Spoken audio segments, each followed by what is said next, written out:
Students and friends السلام علیکم. جیسا کہ آپ اسکرین پر دیکھ رہے ہیں، آج کا ہمارا ٹاپک جو ہے یہ پرچہ اردو ہے، جماعت 11ویں ہے. اس کا سوال نمبر 3 جو کہ حصہ نثر سے لیا گیا ہے، اور اس کے اندر ہم عبارت کی تشریح کرنا سیکھیں گے. اس کے علاوہ ہم یہ دیکھیں گے کہ اس کے نمبر کتنے ہیں، اس کے لیے وقت کتنا درکار ہے، اور اس کے کرنے کا طریقہ کار کیا ہے. تو ہم اس کا آغاز کرتے ہیں. یہ کویسچن جو ہے یہ 15 نمبر کا کویسچن ہے، اور اس کے لیے ہمیں 25 منٹ کا وقت جو ہے وہ درکار ہوتا ہے، جس کے اندر ہم نے اس کویسچن کو مکمل کرنا ہے. تو جب ہم نے اس کو لکھنا ہے تو سب سے پہلے ہم نے اس کا حصہ 2 ہے، اس کی ہم نے ہیڈنگ دی. پھر سوال نمبر 3 ہے، اس کے بعد میں نے ایک باکس بنایا ہے جس کے اندر میں نے عبارت کی تشریح لکھی ہے. اس کے بعد 2 کیونکہ آتے ہیں الف اور بے، میں الف کر رہا ہوں اس لیے میں نے الف کا حوالہ دیا. اس کے بعد میں نے عبارت کا ہنٹ دیا ہے. عبارت لکھ کر میں نے اس کی پہلی لائن اور اس کے بعد ڈاٹ لگا دی، اور آخری لائن اس کو میں نے لکھا ہے تاکہ ایگزامینر کو پتہ چل سکے کہ یہ اس پیرے کو کی تشریح کی جا رہی ہے. اس کے بعد حوالہ متن. حوالہ متن میں 4 چیزیں ہوں گی، یہ میں نے رائٹ سائڈ پہ اس کی ہیڈنگ دی ہے. اس کے بعد میں سینٹر میں آ گیا ہوں. 4 چیزیں ہیں: سبق کا عنوان کیا ہے، اپنی مدد آپ، مصنف کا نام سر سید احمد خان، مؤخذ مقالات سر سید، اور صنف مقالہ یا مضمون. تو یہ میں نے 4 یہاں پر اسے مکمل کیا. اور اس چیز کا خیال رکھیے گا کہ سبق کا عنوان، مصنف کا نام، مؤخذ، یہ بالکل ایک میں نے لینتھ میں لکھے ہیں، اور آگے جو ان کے آنسر ہے وہ بھی ایک لینتھ میں لکھے ہیں. اگر آپ اس طرح سے کریں گے تو یہ پریزنٹیشن جو ہے وہ آپ کی بہت بہتر ہو جائے گی. اس کے بعد ہے جی سیاق و سباق. سیاق آپ سمجھتے ہیں کہ جو ہماری عبارت یا اقتباس ہے اس کا پیچھے کیا ہو رہا تھا. تو تشریح طلب اقتباس سے پہلے مصنف کیا بیان کرتا ہے کہ اپنی مدد آپ ایک آزمودہ مقولہ ہے، جو قوم اس پر عمل نہیں کرتی وہ ذلیل ہو جاتی ہے.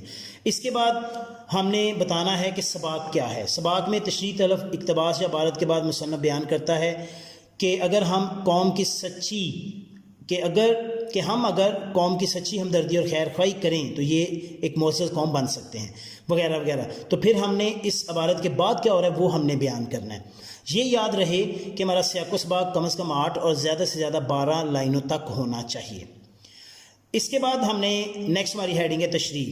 تشریح کرتے وقت جن چیزوں کا خیال رکھنا ہے وہ یہ ہے کہ جو ہماری عبارت ہے اس کی جو لینتھ ہے جب ہم تشریح کریں گے تو وہ کم از کم 3 گنا، یعنی اس کا مطلب کیا ہے کہ 3 سے جتنی وہ اگر 10 لائنیں تھیں تو آپ ذہن میں رکھیں کہ 30 سے 40 کم از کم 3 گنا سے مراد ہے 30 لائنیں. تو آپ یہ ذہن میں رکھیں کہ اگر اس عبارت کی 10 لائنیں تھیں تو ہم نے 30 سے 40 کے بیچ ہم نے کچھ اس کا تک ہماری لینتھ ہونی چاہیے. دوسری بات یہ بھی ہے کہ یہ ہماری جو حوالہ متن، سیاق و سباق اور تشریح وغیرہ جو ہے یہ تمام تر 3 سے 3.5 صفحات تک ہونی چاہیے. اور آخری پوائنٹ جو ہماری تشریح ہے وہ 1.5 صفحے سے 2 صفحے تک جو ہے وہ ہونی چاہیے، جس میں سیاق و سباق نہ ہو، پچھلی باتیں نہیں ہیں، صرف اور صرف تشریح جو ہے وہ 1.5 سے 2 صفحے تک ہونا چاہیے. اور مکمل جو ہے وہ 3-3.5 صفحے میں آپ کا یہ کویسچن مکمل ہونا چاہیے. 15 نمبر ہیں اور 25 منٹ ہمیں ٹائم ملتا ہے. تو تشریح کرتے وقت ہم نے یہ دیکھنا ہے کہ انہوں نے اس کے اندر کن پوائنٹس کو ہائی لائٹ کیا ہے. آغاز میں ہم اسی طرح سے کر سکتے ہیں کہ تشریح طلب عبارت میں مصنف کہتا ہے، اور اس کے اندر انہوں نے کس چیز کو ہائی لائٹ کیا ہے کہ کسی ملک کی خوبی اور قدر و قیمت اگر آپ نے جانچنی ہے تو اس کا پیمانہ ہے عوام، رعایا، کیونکہ قوم مل کے بنتی ہے افراد سے. اور جیسا اقبال نے کہا تھا کہ افراد کے ہاتھوں میں ہے اقوام کی تقدیر، ہر فرد ہے ملت کے مقدر کا ستارہ. تو لہذا کسی بھی ملک کی اچھائی کا انحصار اس کے عوام کے کردار پر ہوتا ہے. اور اگر اس کے ملک کی رعایا جو ہے اس کے طور طریقے، رنگ ڈھنگ، رسم و رواج، اخلاق و عادات، تہذیب و شائستگی عمدہ ہے تو حکومت بھی عمدہ ہے، اور اگر ایسا نہیں ہے تو حکومت بھی بری ہوگی. تو مصنف نے بیان کیا ہے کہ 4 قومی ترقی کے لیے 4 اہم نکات جو ہیں وہ عوام میں ہونے بڑے ضروری ہیں.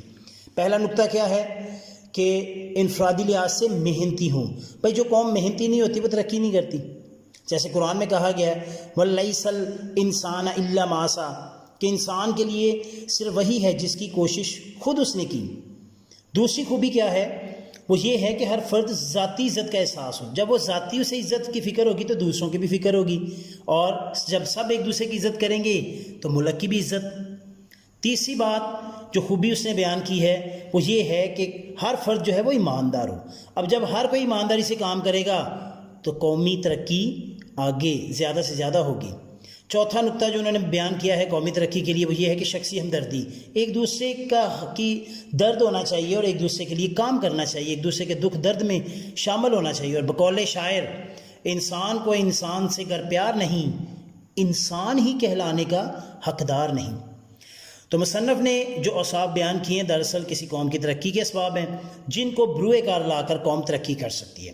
اور اس کے ساتھ ساتھ اس نے اس تحریر کے اندر یہ بھی بتایا کہ قومی زوال جو ہے اس کے اسباب کیا ہیں۔ تو وہ قومی زوال کا جو سب سے پہلا جو قوم زوال کی طرف جاتی ہے اس کا سب سے پہلا پوائنٹ کیا ہے؟ سستی اور کاہلی۔ بھائی جس قوم نے کام ہی نہیں کرنا، سستی اور کاہلی میں پڑی ہے، وہ کیسے آگے بڑھے گی؟ وہیں بیٹھے بیٹھے ناکامی اور زوال کی طرف جائے گی۔ دوسری بات جو کی گئی ہے، دوسری جی شخصی بے عزتی۔ اگر ایک دوسرے کی عزت کا احساس نہیں ہوگا تو ظاہر ہے قومی عزت اور وقار کا بھی لحاظ نہیں ہوگا۔ تیسرا جو زوال کا سبب ہے وہ ہے شخصی بے ایمانی۔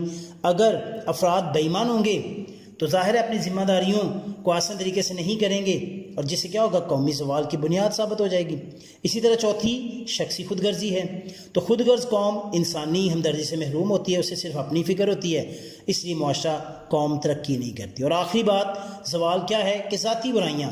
قوم کے افراد ظاہر ہے ان کے اندر جتنی زیادہ برائیاں ہوں گی اتنا ہی ملک بھی برائی کی طرف جائے گا۔ مثلا اگر کسی معاشرے کے اندر اخلاقی، تہذیبی، تمدنی اور معاشرتی برائیاں ہیں تو وہ بالکل تباہی کی طرف چلا جائے گا۔ جیسا کہ قرآن میں آتا ہے کہ خشکی اور تری میں لوگوں کی بدعمالیوں کے باعث فساد پھیل گیا۔ تو آخر میں مصنف یہ کہتا ہے کہ کوئی باہر سے آ کر ہماری اصلاح نہیں کرے گا، ہم نے خود اپنے جاگنا ہے، ہوش کرنی ہے، ہم نے ان برائیوں کو سامنے رکھتے ہوئے ان کی اصلاح کرنی ہے اور ان برائیوں کو جڑ سے ختم کرنا ہے۔ جب تک ہم ان کو ختم نہیں کریں گے ہم بہتری کی طرف نہیں جائیں گے، ہم بہتری نہیں لائیں گے تو ملک میں نہیں آئے گی اور قوم ایک کہہ سکتے ہیں بہتر نہیں بن سکے گی۔ تو لہٰذا اگر ہم قوم کو بہتر کرنا چاہتے ہیں، ملک کو بہتر کرنا چاہتے ہیں تو ہمیں اپنے طور پر محنت کر کے اچھائیاں اور بہتری کی طرف آنا ہے۔ جی بچوں، تو آج کا ویڈیو آپ کو کیسا لگا؟ مجھے امید ہے پسند آیا ہوگا۔ ویڈیو کو لائک کریں، شیئر کریں اور کمنٹ ضرور کریں، اور اگر آپ اس چینل پہ نئے ہیں تو اسے سبسکرائب کر کے بیل آئیکن کو دبا دیں۔ اپنا بہت سا خیال رکھیے گا اور مجھے دعاؤں میں یاد رکھیے گا۔ اللہ حافظ۔